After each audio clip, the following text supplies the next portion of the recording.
আলহামদুলিল্লাহ। আমাদের কোনো কৃতিত্ব নয়, আমাদের মওলার কৃতিত্ব।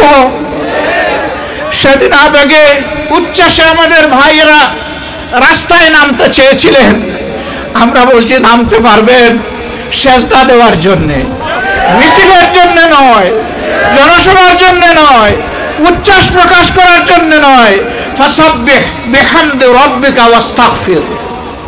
আমরা আহ্বান জানিয়েছিলাম, আসুন সেই মওলার তরে আমরা শুকরিয়া আদায় করি, সেজদায় মাথা লুটাইয়া পড়ে 2 রাকাত শুকরানা নামাজ আদায় করি, মন ভরে একটা রোজা রাখি, তৌফিক অনুযায়ী সাদকা করি। আল্লাহ যেন আমাদের এই সাদকা, আমাদের এই কুরবানিকে কবুল করেন। দেশে বিদেশে আমাদের ভাইরা আলহামদুলিল্লাহ তাই করেছেন।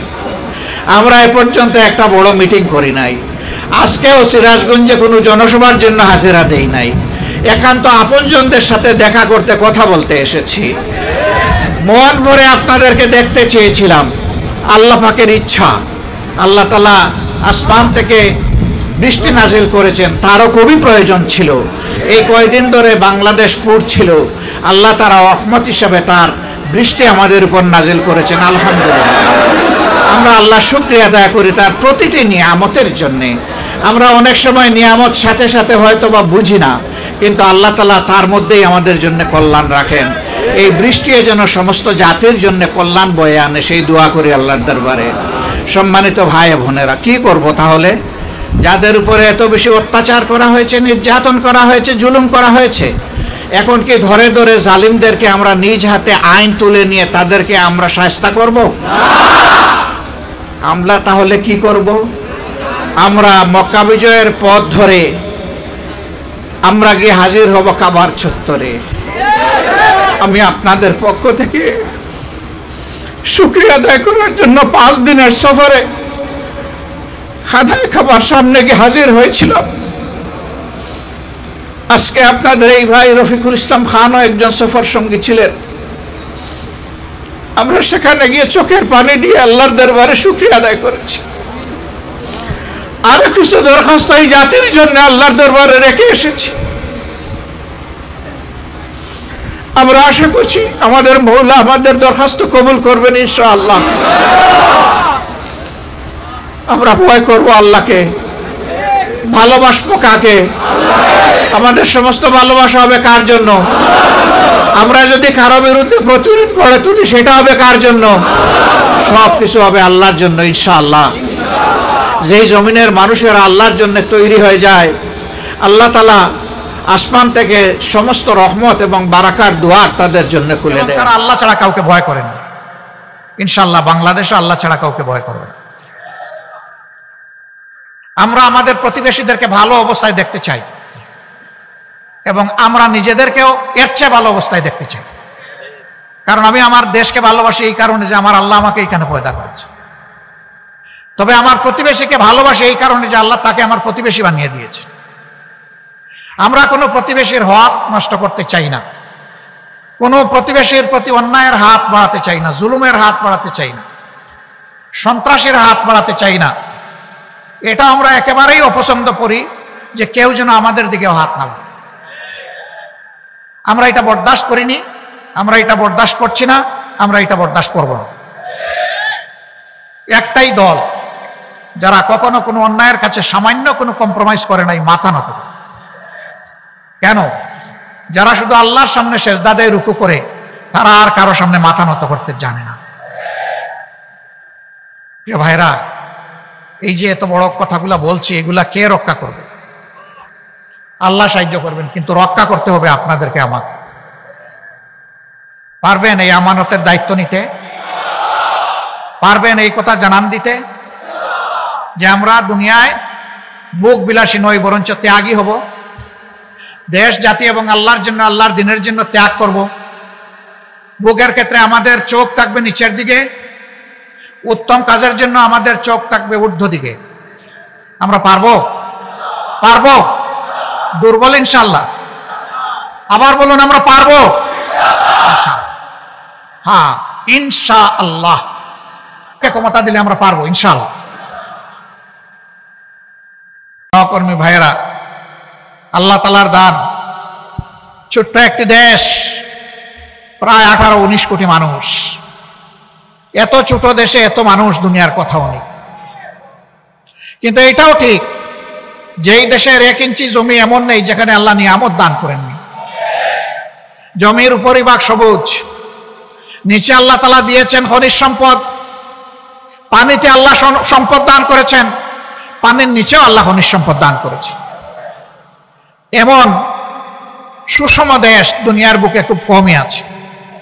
বহু দেশ আমাদের চাইতে 20-30 গুণ বড়, কিন্তু সেখানে হাজার হাজার মাইল মরুভূমির পর মরুভূমি।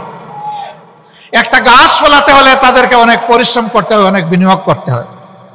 আর বাংলাদেশে পাখি আমাদের ফলের বীজ খায়, ফল খায়, আস্তে করে বীজটা ছেড়ে দেয়, সেখান থেকে গাছ। এরকম একটি সম্ভাবনার বাংলাদেশ 53টি বছর এক এক করে চলে গেল 72-এর পরে, আবার এর আগে 23টি বছর চলে গেল 47-এর পরে। যারা এই ক্ষমতায় এসেছে, এই 2 দফা স্বাধীনতার সময় যাদের নেতৃত্বে দেশ স্বাধীন হয়েছিল, তারা জনগণকে ধোঁকা দিয়েছে। তারা জনগণের সাথে দেওয়া একটা কথাও রক্ষা করে নাই। তারা জনগণের সেবক হওয়ার কথা বলে জনগণের মালিক এবং জমিদার হয়ে বসেছিল। সেই এরা শিক্ষিত নাকি আসলে এরা কুশিক্ষিত, আল্লাহই ভালো জানে। তারা এক পর্যায়ে গিয়ে পরীক্ষিত দেশপ্রেমিক সংগঠন জামাতের দিকে হাত বাড়ালো। 2010 সালের 29শে জুন আমাদের 3 জন প্রাণপ্রিয়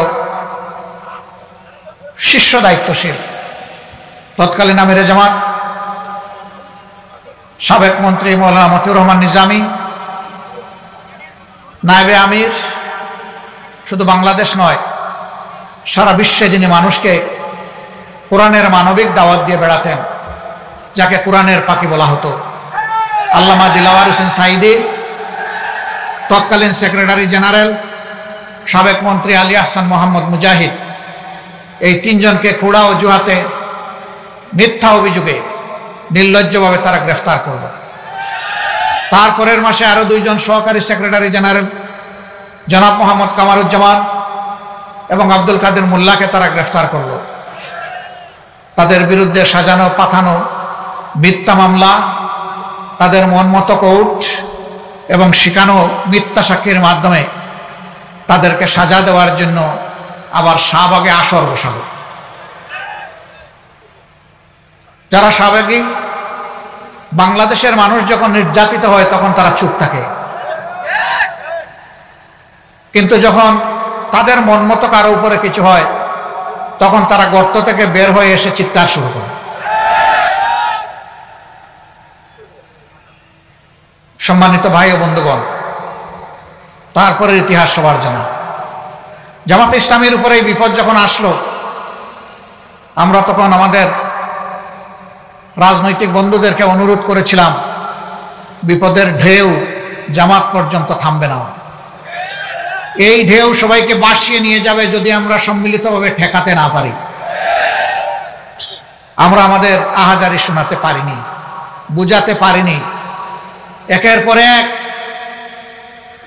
প্রতিহিংসামূলক রায়ের মাধ্যমে আদালতকে ব্যবহার করে জামাতে ইসলামের নেতৃবৃন্দকে ফাঁসি দেওয়া হলো, 5 জনকে ফাঁসিতে ঝুলানো হলো, তাদের নিয়েও অনেক নাটক করা হলো।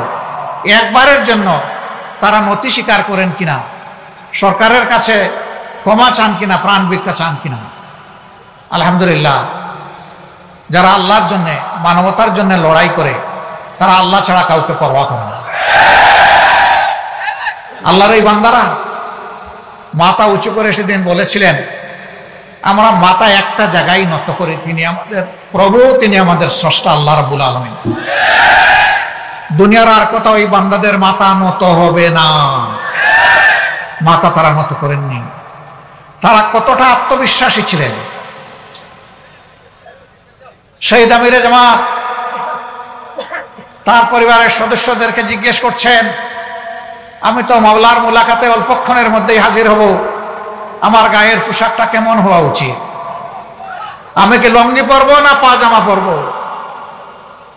পরিবারের সদস্যরা বলছে পাজামাতেই মৌলার মুলাকাতে আপনাকে ভালো লাগবে।